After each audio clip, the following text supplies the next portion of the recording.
All right guys, welcome back to the channel. I'm super excited for this video. We're gonna be making this flag shadow box. If you've ever been curious about how these are made, well, I'm about to show you. So let's just jump right into it. Thanks for being here.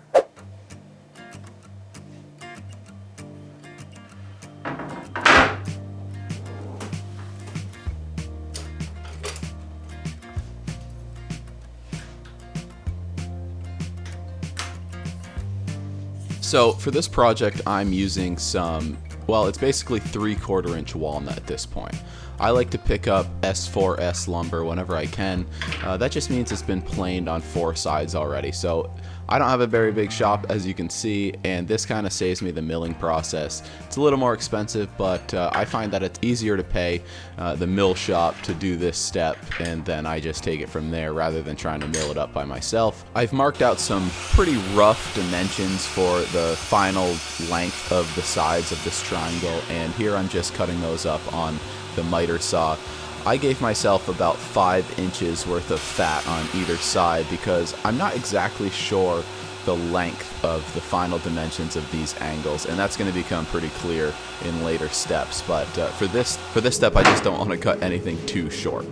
And from there, I run over to the table saw to do basically the same thing. I'm looking for a rough width, and I will bring it down to the final width on my final pass so everything's nice and tidy.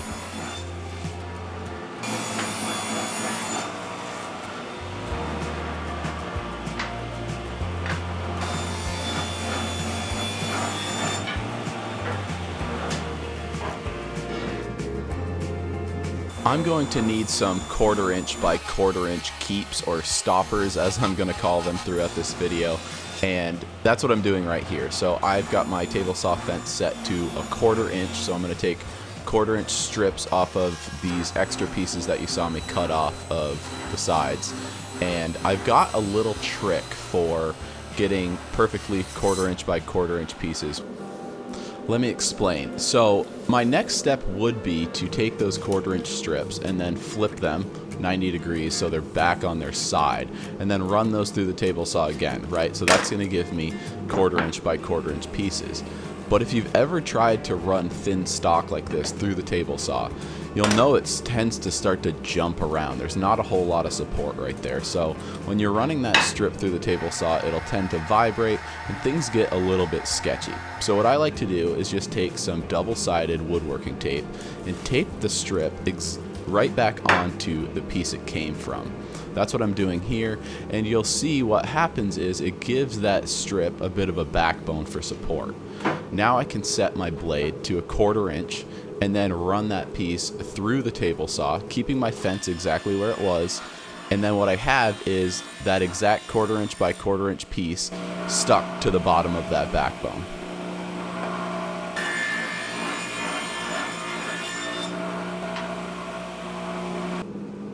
I'll do this on both sides so I get 2 stops or stays per extra piece, so per side.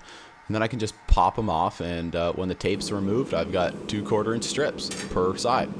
That's exactly what I'm looking for.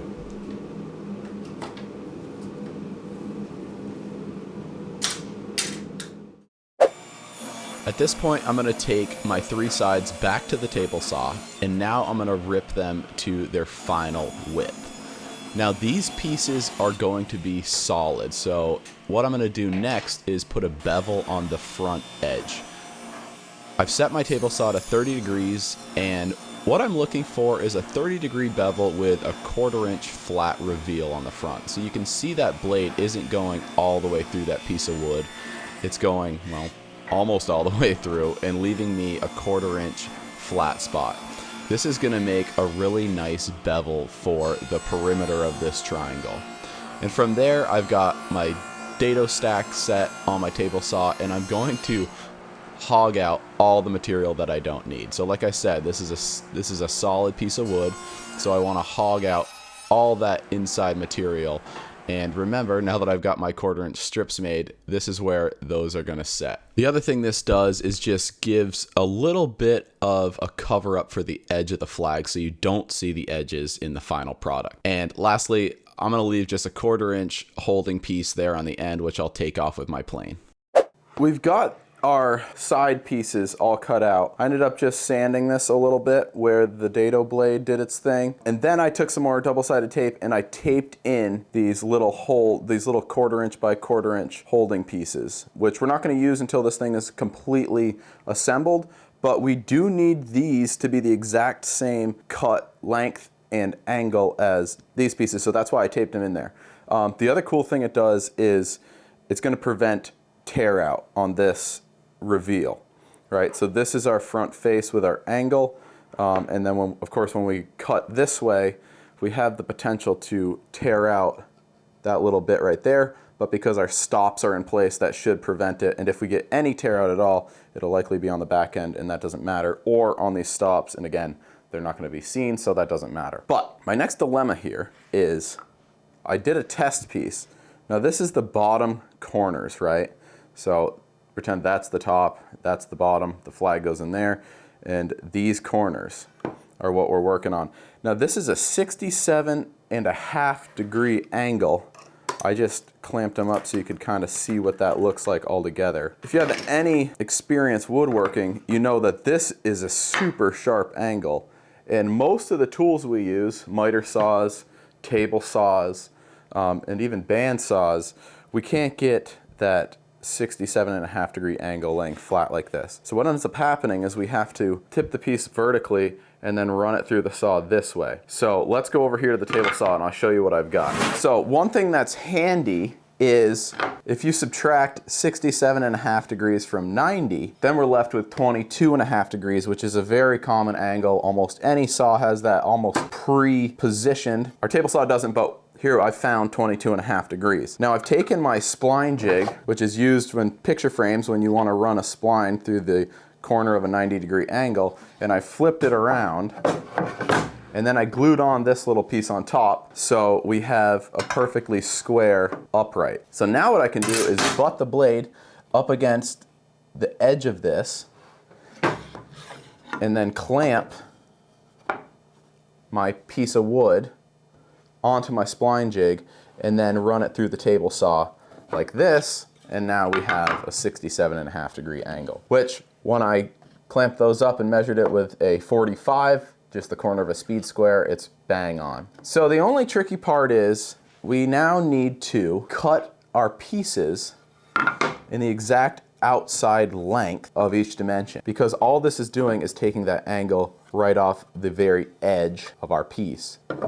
So basically we'll cut it to length on the miter saw, and then we'll come back over and run each angle through the table saw, and that should leave us with our perfect 22.5 inside dimension on the bottom. So it's a little bit of a roundabout way to get to our final destination here, but with my test cuts, it seems to be working just fine. So yeah, let's take our time, measure twice, cut once, and run these things through the spline jig.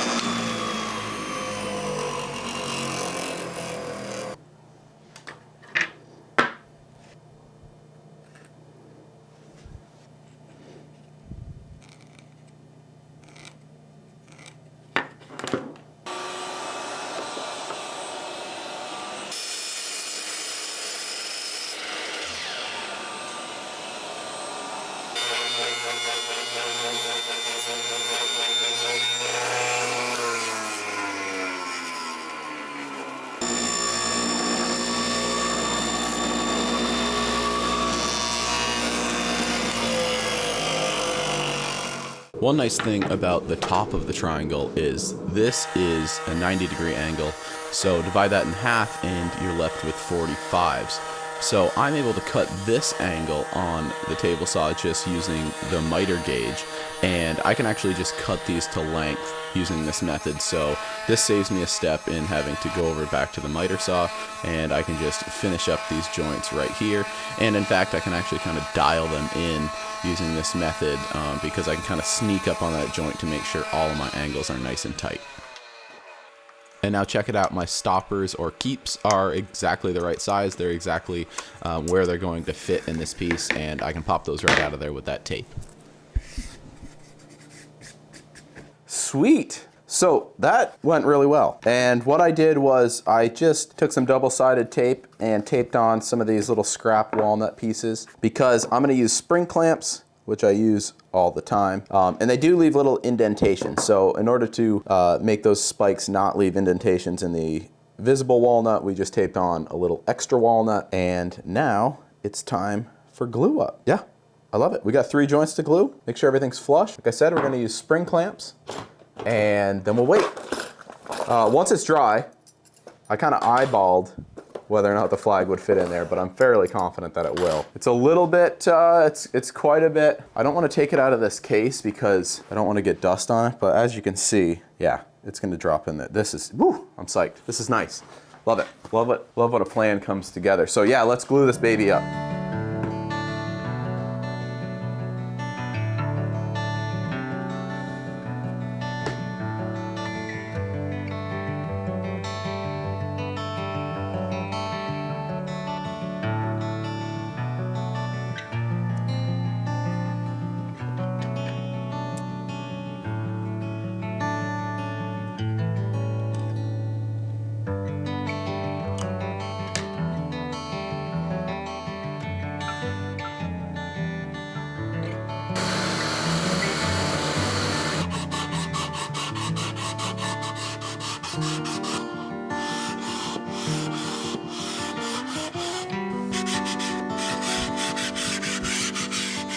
All right, so I've sanded this up to 400 grit. I'm very happy with the way it's looking. After my last sand, I wiped the whole thing down with mineral spirits just to take off any sawdust that remained. My joints are super tight, which I'm really pumped about. So anyway, now it's time to put some finish on this, set that aside, and work on the base.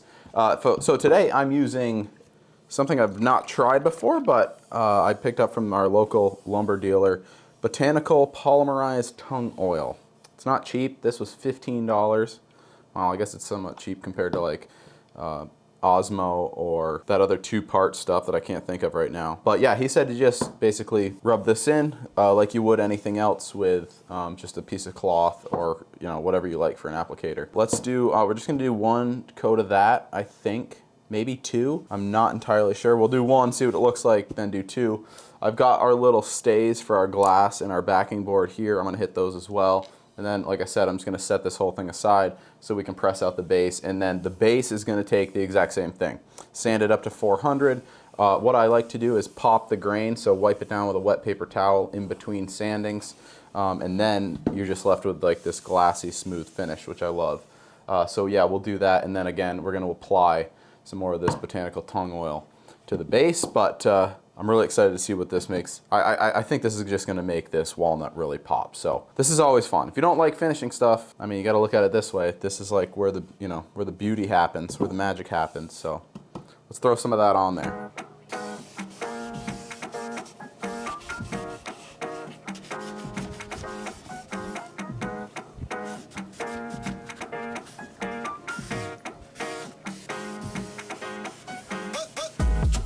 For the base, I'm using an old walnut shelf that has a little bit of finish on it, but it has really straight grain and actually a little bit of a lighter color than the triangle itself. So I just run it through the drum sander to get the finish off, and then I take it over to the table saw. I have the table saw set at a 30-degree angle, which is the same angle as the bevel on the very front of the triangle. And what I'm trying to accomplish is I'd like to mimic the same setup as the triangle. So a 30-degree angle with basically a 1/4 inch flat spot on both the top and the bottom. And you'll see I keep taking the triangle back to the base to check it. And I'm just trying to get a nice uniform 1/4 inch reveal all the way across the top of the base where it meets that triangle. And then I'll take it back to the table saw with my blade straight up and down and run it through there again to find that 1/4 inch front face, which I'm calling a reveal, but it's just kind of that decorative front edge. You'll be able to see a little bit better what I'm talking about in these following clips of the finished product, but once I like what my base looks like, you can see there's still some saw marks, so off camera, I take it back over to the sander and basically do the exact same process of sanding up to 400 grit, popping the grain, and then resanding it, and then finally applying finish. Now, this base is where the plaque with the service member's name is going to go, which you'll see later on, but I'd like to get finish on everything and glue the whole thing up before we get there. And again, the color of this thing is just spectacular. I love it.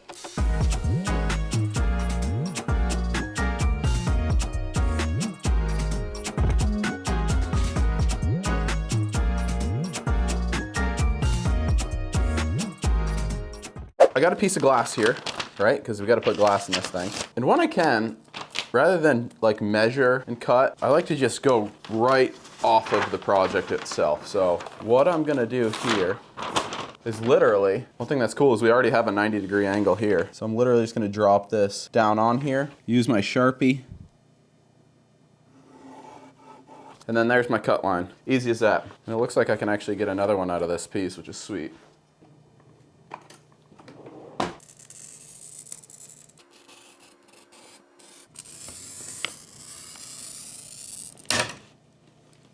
All right, just kidding. Guess I'm only getting one out of this. Oh no, I can get one more out of this if I cut it a few times. Sweet. All right, I'm gonna clean this thing up and then let's install it in there. All right, so our glass is in there. Now remember the stops we made, like the little holders. All right, this is where these guys are gonna come into play. So these are I drilled a couple holes. 1, 2, 3, and I'm going to install these with these tiny little nails.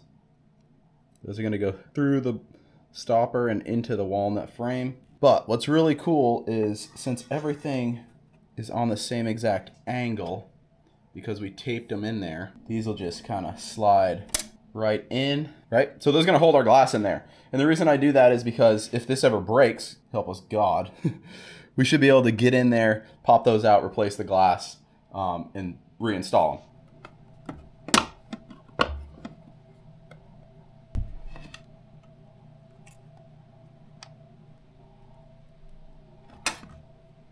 All right, so that glass is in. A little nerve-wracking, but we made it. I'll wipe this whole thing down once this is all installed. Same idea for the back here. So I ended up just off camera cutting out another triangle. This is just kind of whiteboard material. I think it's called chipboard, but that is going to be our back. So we'll take our next set of stops, and these, I just broke off a small little piece. So these guys are gonna drop in right around there. So these will be a little easier because I can just use a pair of pliers to press the nails in.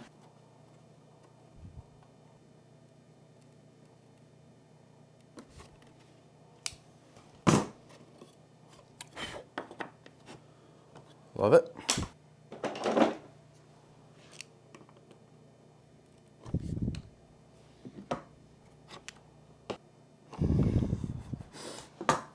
All right, so those are in. Here's our back. Cross your fingers. Boom. So that's all we need for a back, right? It's gonna sit right on there. So the last thing we need to do, then this section is done, and we'll screw it to the bottom section, is I'm gonna put in some picture frame holders right in there. That's gonna hold that back in. And then let's throw the flag in there and make sure it fits.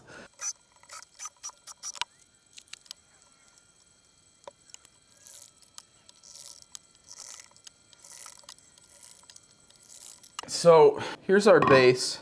I've already pre-drilled the holes in this. Take the back out of here. And then I've already pre-drilled holes on the bottom of this that match up. So that's gonna sit on there like that. Just using some 1.5" panhead screws. And one thing that's really important I find is I've just put some beeswax on there so we don't get any kind of, well, it just makes it easier to go in. I don't want anything to split. Pro tip when lining these up, I just take a couple of nails and I run them right down through my holes. Now this thing is kind of aligned, and then you can just drive your screws right in.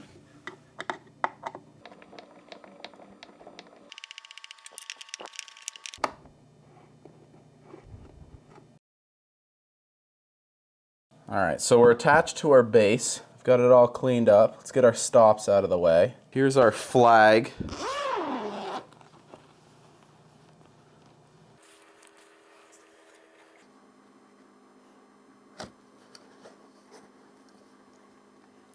Insert that guy, put our back on. Just gonna tighten these down.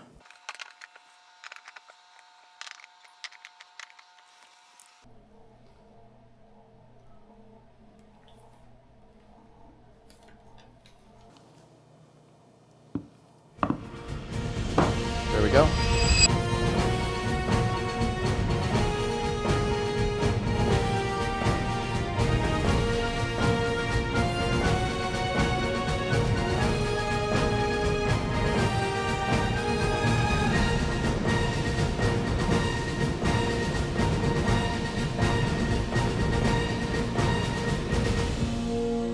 All right, guys, that is it for this one. I'm so excited about how this thing turned out. I hope you enjoyed it. If you've got any questions or comments, definitely leave those down below. And again, I'll link the description to my website for these. I am gonna sell them. It's a product that I have been kind of wanting to have on my website for some time now.